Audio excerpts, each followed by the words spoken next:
اللہ کا بہت فضل اور کرم ہے کہ بچپن ہی سے اعتدال اور دلائل کے ساتھ گفتگو والا مزاج اپنائے رکھا ہے۔ باضابطہ مناظرہ سیکھنے کے حوالے سے سب سے پہلا میرا مناظرہ درجہ ثالثہ کے اندر ہوا۔ جب میں درجہ ثالثہ میں تھا اس وقت ہم نے مناظرہ کیا۔ میں علم غیب کے عنوان پر اہل بدعت کی طرف سے اور میرا مد مقابل دیوبند اہل سنت والجماعت کی طرف سے تھا۔ علم غیب یہ درجہ ثالثہ والے سال کی بات ہے۔ اس وقت مجھے استاذ نے تیاری کرائی، محنت کرائی، اس میدان کے اندر بحمد اللہ تعالی میں نکلا۔ اللہ نے بہت کرم فرمایا۔ پھر زمانہ طالب علمی میں اور زمانہ طالب علمی کے بعد بھی یہ سلسلہ چلتا رہا۔ یہ تو سیکھنے کا دور تھا، ہم نے شروع کیا۔ پھر اسی درجہ ثالثہ والے سال کراچی ہی میں بعض اہل بدعت کی مساجد میں جمعے کے دن جمعے کی نماز کے بعد جا کر باضابطہ میں نے گفتگو کی ہے۔ پھر ایک وقت آیا، یہ غالباً درجہ خامسہ کا سال ہوگا، جب عیسائیت کے رد میں مجھے گفتگو کرنے کا ذوق پیدا ہوا۔ باقاعدہ رئیس المناظرین حجت اللہ فی الارض مولانا محمد امین اکاڑوی نور اللہ مرقدہ جامعہ امدادیہ فیصل آباد تشریف لائے، طلباء کو پڑھایا، میں نے بھی پڑھا، مجھے دلچسپی پیدا ہوئی۔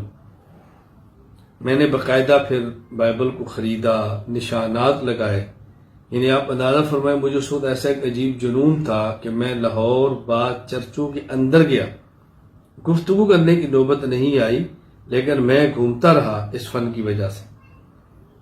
اور پھر درجہ سادسہ والے سال ہم مدرسے میں پڑھتے تھے، تو عشاء کی نماز کے بعد تکرار کے لیے چھت پر بیٹھے تھے، گرمی تھی، تو قریب اہل بدعت کی مسجد تھی، وہاں سے اعلان ہوا کہ ان کے فلاں مناظر ہیں، وہ آ رہے ہیں۔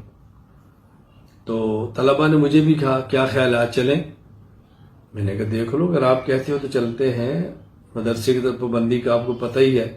کہا نہیں، چلنا چاہیے۔ خیر طالب علمی کا زمانہ تھا، ہم نکل گئے۔ وہاں جب گئے تو عشاء کی نماز کے بعد ان کا جلسہ شروع ہوا اور نور بشر پہ گفتگو تھی، مناظر وہ کرشتا رہا، برستا رہا، تقریر ہوتی رہی۔ جب بیان ختم ہوا ان کا تو طلباء سے میں نے کہا بھی ہم تو طالب علم ہیں اور یہ باضابطہ ان کا مدرس ہے اور مناظر ہے، تو کیا کریں؟ کہ اگر تم گفتگو کر سکتے ہو پھر تو کرتے ہیں۔ میں نے کہا نہیں، کر تو لیں گے انشاءاللہ، اس کی تو فکر نہ کریں۔ تو ہم نے اپنے طور پہ جیسے طالب علم ہوتے ہیں، طالب علمی ذوق میں ایک ترتیب بنے، میں نے کیسا کرتے ہیں، چلتے ہیں، اگر تو ہمارا پلہ بھاری رہا تو ٹھیک ہے، چڑھ جائیں گے، اور اگر آپ محسوس کریں بھی ہمارا پلہ کمزور ہے تو پھر آپ درمیان میں مطلب کھپ شپ ڈالنا، نہیں جی دیر ہو گئی ہے، مدرسے گیٹ بند ہو جائے گا، آ جائیں، پھر کریں، کوئی ایسی ترتیب بنائیں جیسے طالب علم کوئی ترتیب بناتے ہیں، طالب علمانہ طور پر۔ میں نے کہا لیکن آپ گھبرائیں نہیں، اللہ کرم فرمائے گا، آپ تشریف لائیں۔ ہم گئے تو وہ بیان کے بعد مسجد کے محراب میں تشریف فرما تھے، بیٹھ کے۔ میں نے کہا یہ ایک بات پوچھنی ہے۔ مجھے کہتے ہیں آپ بتائیں۔ میں نے کہا آپ نے کہا کہ رسول اللہ صلی اللہ علیہ وسلم نور ہیں، میرا سوال یہ ہے آپ کی ذات مبارکہ نور ہے اور لبادہ بشریت میں تشریف لائے ہیں، یا آپ کی ذات مبارکہ بشر ہے اور صفت نور کے ساتھ متصف ہو کر تشریف لائے ہیں؟ مجھے کہنے لگے کہ آپ کی ذات نور ہے اور لبادہ بشریت میں آئی ہے، جس طرح حضرت جبرائیل حضرت مریم کے پاس آئے سے فتمثل لہا بشرا سویا، اس طرح۔ میں نے کہا یہ عقیدہ قطعی ہے؟ کہا جی بالکل۔ میں نے کہا اس عقیدے کے انکار سے یا اس کو قبول نہ کرنے سے بندہ مسلمان نہیں رہتا؟ کہا جی بالکل۔ میں نے کہا اچھا مجھے یہ فرمائیں کہ عقیدے میں نص جو چاہیے، نص کی 4 قسمیں ہیں۔ نمبر 1 قطعی الثبوت قطعی الدلالت، نمبر 2 ظنی الثبوت ظنی الدلالت، نمبر 3 قطعی الثبوت ظنی الدلالت، نمبر 4 ظنی الثبوت قطعی الدلالت۔ 4 قسمیں ہوگی نس کی: قطعی الثبوت، قطعی الدلالت، ظنی الثبوت، ظنی الدلالت، قطعی الثبوت، ظنی الدلالت، ظنی الثبوت، قطعی الدلالت۔ اور ایسے عقیدے میں جس کے انکار کفر ہو وہاں نص چاہیے، قطعی الثبوت اور قطعی الدلالت۔ اب آپ ذرا آیت پیش فرمائیں، کوئی نص پیش کریں اس عقیدے پر۔ قال قد جاءکم من اللہ نور و کتاب مبین۔ میں نے کہا یہاں نور سے مراد کیا ہے؟ کہ ذات محمد صلی اللہ علیہ وسلم۔ میں نے کہا یہاں نور سے مراد کیا ہے؟ اس میں 3 احتمال ہیں، جن میں ایک احتمال ہے حضور اکرم صلی اللہ علیہ وسلم کی ذات، ایک احتمال ہے، 3 نہیں ہے، یعنی متعین نہیں ہے۔ تو ثبوت میں قطعی ہے، یہ دلالت میں قطعی نہیں ہے۔ تو جب یہ آیت قطعی و ثبوت ظنی دلالت ہوگی تو آپ اس کو نص میں کیسے پیش کر سکتے ہیں؟ فوراً پیترا بدلا تو مجھے کہتے ہیں مولانا اشرف علی تھانی نشر و طیب کے اندر لکھا ہے اول ما خلق اللہ نوری، اس سے مراد رسول اللہ صلی اللہ علیہ وسلم کی ذات ہے۔